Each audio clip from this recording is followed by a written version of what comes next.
Yeah, all good. All good. Just gone for a nice, peaceful walk this evening. It's evening here. It's a nice spring evening, roughly around about 8 o'clock in the evening, and just gone for a few laps around. And I was doing a bit of reflecting on a question I've been asked on a few occasions by players and coaches about whether there's differences in mentality of Australian footballers in the NPL league and English footballers in the non-league. So we're going to sort of focus on the NPL and the non-league because they are both relatively part-time and semi-pro. Obviously Tier 5 in England, the league underneath the League 2 is pretty much professional. So we'll sort of put that to one side and put the professional leagues to one side and focus on sort of Tier 6 and below in England from a non-league perspective comparatively to the NPL. And we'll focus more on the NPL in New South Wales because I've got a better understanding of the NPL in New South Wales. Played in NPL in New South Wales from about 91 to 95. That shows how old I am. And I've played in the non-league scene in England from about late 95 to 97.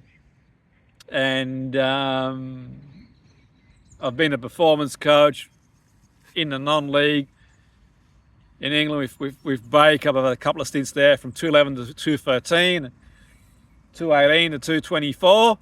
And I've also stayed involved in football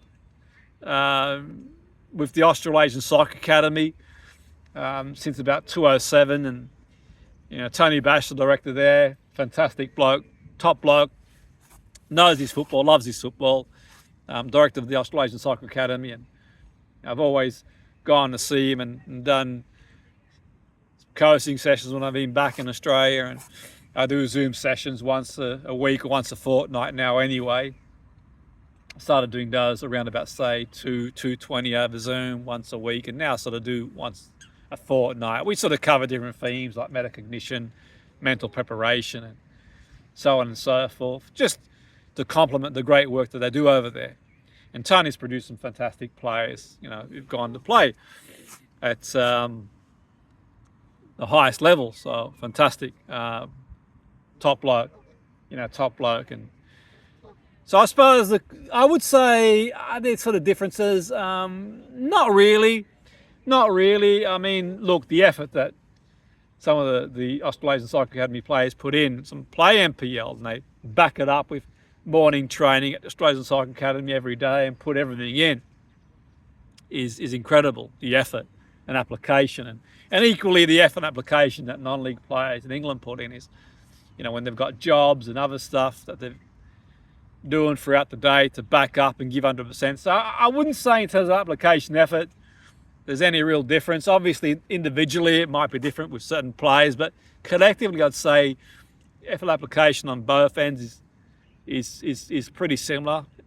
Fantastic. What I would say is the environment they sort of play in terms of the volume of games you got in England. Non-league, potentially you could play 50 to 60 games, including cup games, a non-league team in a season.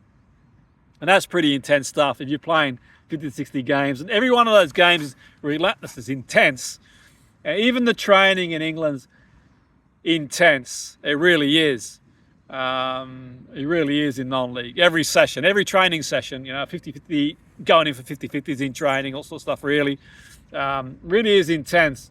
And I think you've got to think in England non-league, some of the players, not as much now, but in years gone by, to have players come down from the pro league, so they've been about type thing, and you don't really get as much now, but you still get some, and you certainly get players from academy who've been released who are trying to rebuild their career and that sort of stuff. So it's worth taking that into consideration, that you got players who are trying to rebuild their career and that. So they're not just training for the team, they also might be doing some training outside too, to maybe make it back or make it into the pro game. So there is that.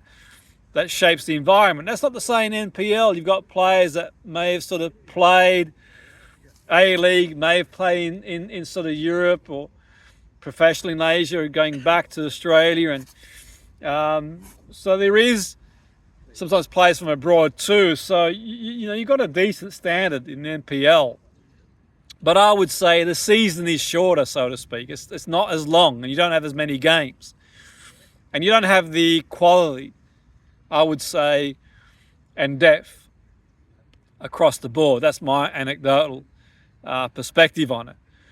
So I think in view of that, that kind of shapes that mentality, that sort of intensity, that has a big impact in terms of the intensity. That's for sure. So it's relentless. The non-league in England is, pretty relentless, so to speak. It's full on. That's kind of my take on it in that respect. The sort of intensity. I suppose NPL in New South Wales, based on my experience, what I would say, it's probably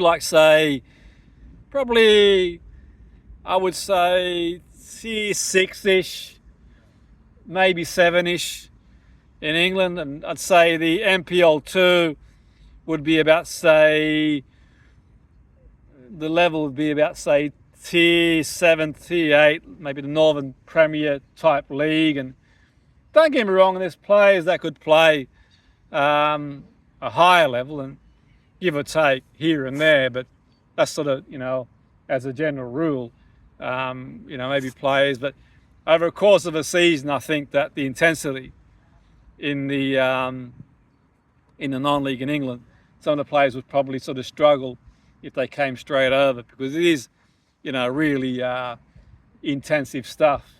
It really is intensive, like relentless, even training. So I think training is more intense. And you think about it sometimes, like in non-league in England, for example, the volume of games, you include sometimes the cup, good cup runs too. And look at the Easter break, for example. Some teams have played backlog of fixtures, Saturday, Easter Monday, then Wednesday, and even Saturday. So that's obviously doesn't happen every week, but you kind of get a feel for sometimes, the backlog of fixtures you got to back up. So there is that to take into consideration. So I suppose, I wouldn't say there's a great deal of difference in terms of the application effort to training.